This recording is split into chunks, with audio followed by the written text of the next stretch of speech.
Good evening po, ma'am. Puwede po bang makahingi ng files niyo po? Hi, teachers! Kumusta, kumusta?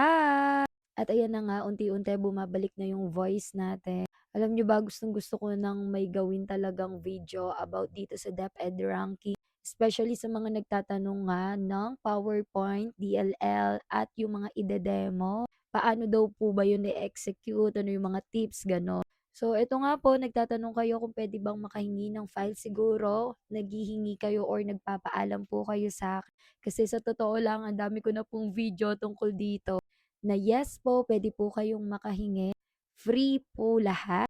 Free access po yan. Basta wag lang pong ibebenta. Mas okay na i-share natin, wag lang po nating ibebenta. Kasi nga ginawa na natin to, i-share na natin to, para dun sa mga kailangan ng guide. At syempre, hindi ko naman masasabing as in perfect ang mga ito para ibenta ko pa. Though yung lahat ng mga nagamit ko pong ito, praise God, perfect po sila sa lahat ng demo. Lahat po na yan, ginamit po yan sa DepEd ranking and even sa mga COT. May isa dito na matatag. Ayan, ipapakita ko ulit. So, ipapakita ko na rin sa inyo saan ba ito makikita. So, ito nga po sa blue app ko, search nyo lang po itong Veron Cruz. Ayan. And then makikita nyo, may naka-pin post. Ito yon. Tignan nyo lang po itong see more. Ayan, kung gusto niyong basahin, 'di ba? Appreciation post lang naman.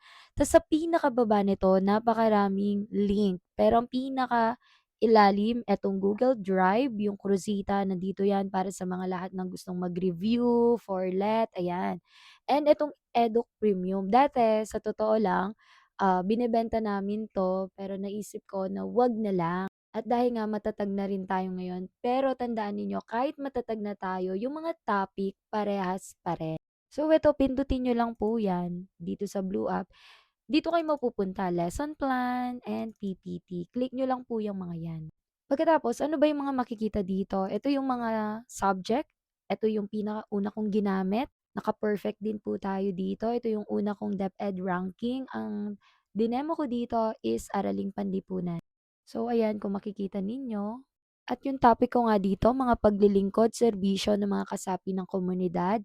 And by the way, gusto ko nga magpasalamat kay Ma'am Jinky. So, nakahingi rin ako ng idea sa kanila. Alam nyo ba, sa paggagawa ko ng lesson plan, hindi lang talaga ako mag-isa. Kasi lagi akong humihingi ng tulong, idea, and guidance sa ibang tao din na sa tingin ko na makakatulong sa akin.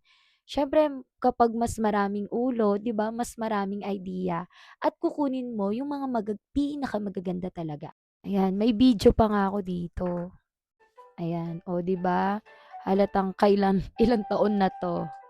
So 'yan, ganyan yung ginawa ko. Alam niyo ba ang pinaka nagustuhan I think sa tingin ko, etong ginawa kong 'tong video na ito. Tapos nandito din may PPT na rin po, may PowerPoint na rin, ayan.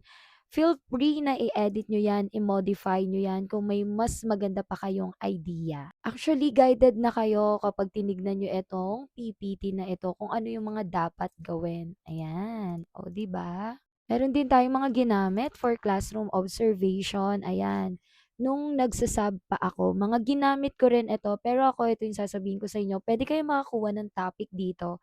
Pero medyo broad yung mga lesson dito. So, gawin nyo pang mas specific para sa isang araw lang at for only 45 to 60 minutes only. Tapos, ito naman yung COT ko nung permanent na ako. This is my first COT.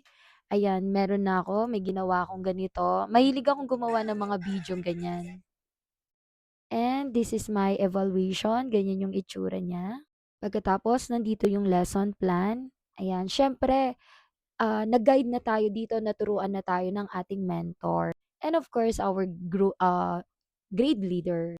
Naku, ilang master teacher ang nag-check nito at head teacher. At maraming maraming salamat talaga. Alam nyo, sobrang ganda kapag tinuturuan tayo kasi mas lumalawak. Mas marami tayong naiisip na strategy. Tapos, ito pa, oh, di ba may PowerPoint na rin. So, i-refresh nyo na lang. Tapos ito, may mga video rin. Ayan, o 'di ba? At ito yung isa ko sa may pagmamalaki sa inyo, etong English 4, ginamit naman nito ni Sir Neil nung nagpa-rank siya. So, nakakuha rin po siya ng perfect score, 'di ba? Praise God. Lagi tayong nakakakuha ng mga perfect score. Grabe, hindi rin biro paggawa ng lesson plan. Pero ito, matatag na po ito. So, nandito na yung lesson plan, yung mga activity, and even yung PowerPoint. Ayan. So, ayan. Refresh. Refresh nyo lang. Tapos, meron din, nung nag-sub din ako sa Kamuning. Ayan, mga grade 1 math. Ayan. Then, pertinent papers. Ayan, di ba? So, by the way, meron na tayo dito. Updated na ang ating PDS. Ito yung guide. Meron na din tayo. Ito, yung ating PDS. Revised 2025 na po tayo. Ayan, waiting lang. Ayan. So, updated na po yan. So, lagi po kayong mag-check ng memo kasi syempre nagbabago yung mga ibang requirements, ibang format, ganon. Next naman, meron na rin tayong TRF. Meron tayong TRF na ginamit ko sa Pampanga at TRF sa San Fernando. Ayan, yung mga sagot ko, sinishare ko na po sa inyo. Next, meron din tayong mga ginamit na sa COT ni Sir Neil. Ayan. So, yan. Lahat po yan free na po and available. So, yun po. Follow nyo po ako sa Blue App, Veron Cruz. At tingnan nyo lang po yung pin po. At para mas dumami ang blessings natin, ishare nyo na rin po sa mga kakilala ninyo. At yun lamang po. Thank you po.